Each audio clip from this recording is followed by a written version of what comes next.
Okay, so this is our statically indeterminate problem. We have the system, we have a ceiling here, fixed surface, and we have two springs attached to it, spring A and spring B. These two springs on the other end are attached to a massless object.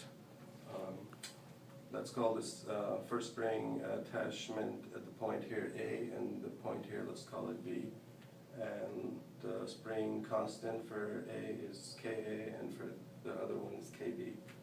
And there's a force that is being applied here in such a way that the mass stays horizontal as it goes downward. And the reaction forces up here are Ra and Rb. The length here is L, and the displacement caused by the movement of the mass is delta A and delta B. And so the question is to find Ra and Rb. So we start with the force equation. We can see clearly that Ra plus Rb is equal to F, and that would be our equation number one. The second one is the force displacement equations. We simply use Hooke's law. So we can see that Ra equals Ka delta A, delta being the displacement of the spring, or you can call it the extension of the spring. So Ka is the spring constant, and Ra is the reaction force. Similarly for B, Rb equals Kb delta B. We'll call these equations 2A and 2B. Now we go to the third part, the compatibility part. As we can see, since the mass stays horizontal, therefore delta A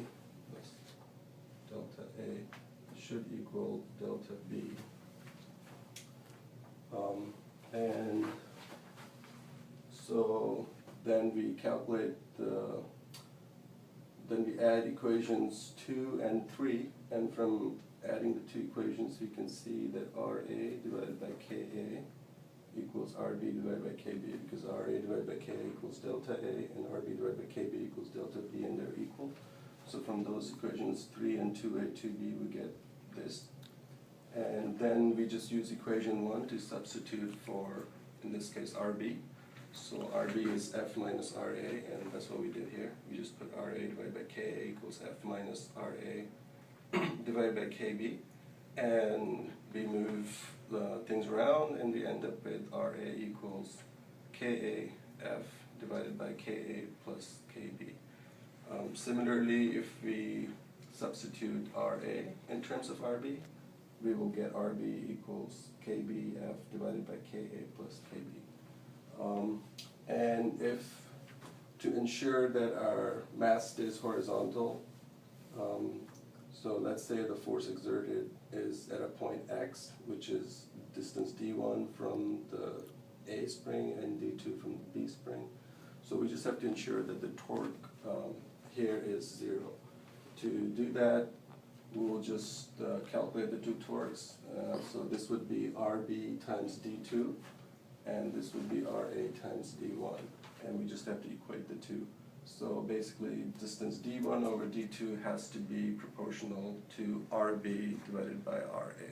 So if we ensure that, our mass will always stay horizontal, and the displacement for both springs would be equal.